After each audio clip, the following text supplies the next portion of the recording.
Ndugu mtazamaji, karibu tena katika channel yako pendwa ya Lifestyle Bongo. Kama hii ni mara yako ya kwanza hapa, usisahau kugonga kitufe cha subscribe na kuwasha kengele ile ili upate video kali ambazo zinafuata na kuendelea. Leo tunazungumzia jambo nyeti. Jambo hili ni jinsi gani ya kujilinda dhidi ya wadukuzi wanaitwa hackers hawa. Hakuna mtu anayetaka akaunti yake ichukuliwe na mtu mwingine, sivyo?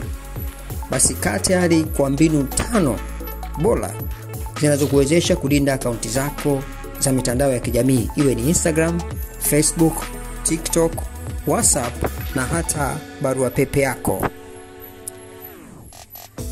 Sasa tuenda kwenye hatua ya kwanza kabisa bila kupoteza muda. Hatua ya kwanza, unatakiwa utumie neno la siri lililokuwa imara. Wanasema strong password.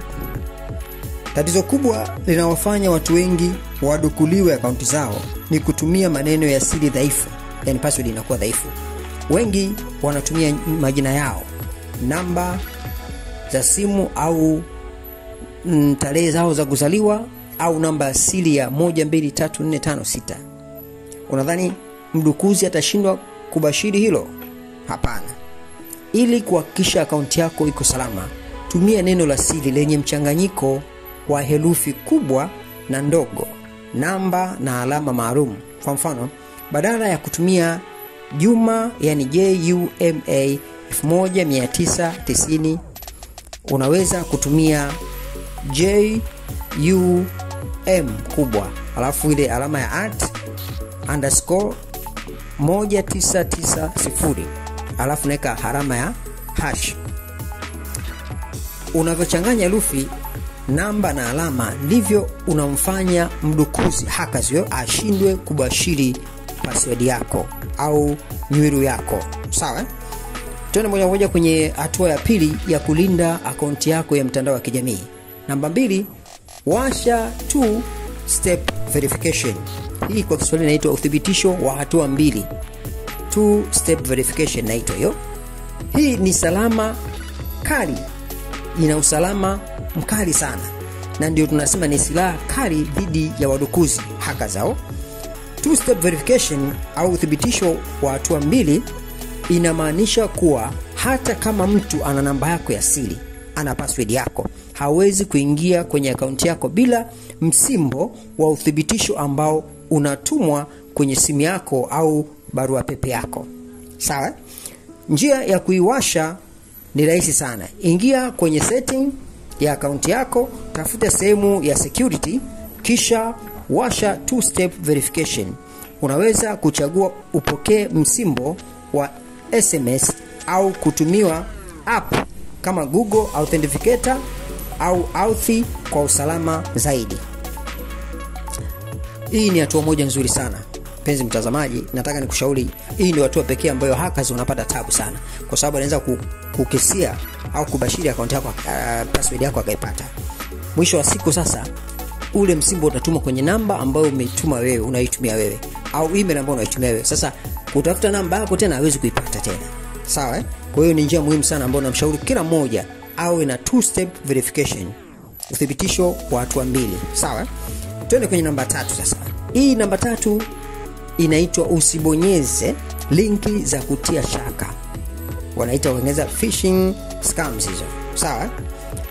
Hackers wanatumia mbinu moja kali inayoitwa phishing, yani PHISHING kwa Kiingereza inaitwa hivyo. Wanakutumia barua pepe, SMS au ujumbe mfupi na hata DM wakijifanya ni Facebook, Instagram au TikTok. Wanakuambia akaunti yako imezuiliwa na unapaswa kubonyeza linki hii kuirejesha. Lakini ukibonyeza, unapelekwa kwenye tovuti feki inayofanana na ile halisi. Kisha unaambiwa ingiza username yako na password yako. Unapofanya hivyo, tayari umewapa hackers au wadukuzi taarifa zako zote za muhimu. Sasa unawezaje kujilinda na hawa? Kabla ya kubonyeza linki yoyote, angalia vizuri jina la tovuti, yani domain hiyo. Kama ni Facebook, ni halisi kweli Facebook au akaunti nyingine yoyote. Kwa sababu kama ni Facebook itakuwa facebook.com, sio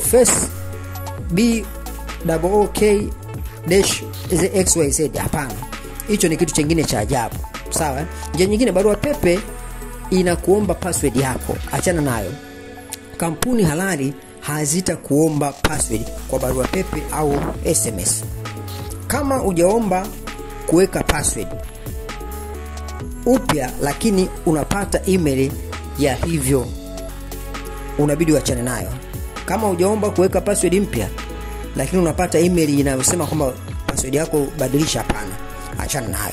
Njia 4, tunakuambia usitumie wifi za bure kuingia kwenye akaunti zako. Jamani, wale wanaopenda mseleleko wale wanaopenda vya bure wale, unaenda sema kuna wifi ya bure hapo, unaitumia. Public wifi ni very risky. Narudia tena, wifi za kwenye public places za bure hizi ni hatari sana, zinaweza kusababisha akaunti yako zikadukuliwa.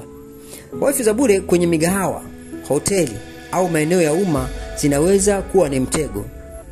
Hawa wadukuzi hakaza wanaweza kutumia mitandao huo kuiba taarifa zako, ikiwemo password na ujumbe wako wa kibinafsi. Unawezaje kujilinda na hao? Epuka kutumia wifi za bure kuingia kwenye akaunti yako muhimu kama Facebook, Instagram au hata akaunti ya benki. Kama lazima tumia VPN, Virtual Private Network, ili kuficha data zako. VPN inafanya iwe vigumu kwa mtu yeyote kwenye mtandao huo kuona unachokifanya. Badala ya wifi ya bure, ninakushauri sana, tumia data yako. Weka kibando chako, utumie kwa usalama zaidi tajiri yako. Sasa njia ya mwisho na ya 5 inaitwa, ninakuambia log out, yani toka kwenye akaunti yako baada ya kutumia. Sawa? Katika simu, iwe kompyuta au iwe laptop au iwe ni tablet, inabidi ukishamaliza unapo log out inabidi utoke kwenye akaunti yako. Sawa? Hili ni kosa jingine kubwa watu wengi wanalifanya wanapofungua akaunti zao kwenye simu yao au kompyuta yao na mtu mwingine, wanasahau kufanya log out. Hii ni hatari sana. Jinsi ya kujilinda: kama unatumia kifaa cha mtu mwingine, kumbuka ku log out. La msingi sana. Usihifadhi password zako kwenye browser ya kompyuta au simu ya mtu mwingine. Na kama unahisi umesahau kujitoa au ku log out kwenye kifaa cha mtu mwingine, ingia kwenye akaunti yako wewe mwenyewe kwa simu yako au laptop yako, nenda kwenye security setting na ufanye log out from all device. Yani una log out kutoka kwenye device zote, iwe ni kompyuta, iwe ni simu ya mtu, iwe ni tablet ya mtu, chochote kile ambacho login. Ukisha log from all devices, inamaanisha wewe akaunti yako inatoka kwenye chombo chochote ambacho uliingia, inakuwa log out. Sawa? Sasa basi, hizo ndio mbinu 5 kali za kuhakikisha akaunti zako za mitandao ya kijamii ziko salama. Na unadhani ipi ni muhimu zaidi?